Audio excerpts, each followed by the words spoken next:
Bhí atmosfér na Nollag I móra réime I hallan na fiochnaí aréir, le pobal na háite Bhailigh chéile do dhráma Nollag Scoil an Fheirtéaraigh. Thug na níán agus rang a hain léirú glóite den turnip mór, agus thug na daltaí ó rang a dó go rang a sé léirú den seo mór an dríadóir ó as.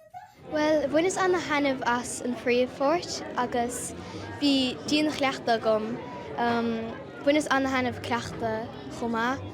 Is brálam nuair bhíonn na colacha grá na timpplaín agus 10 le isce as 4 artha as gansead bós agus tasníon míad a canan son as bíon míad sásta.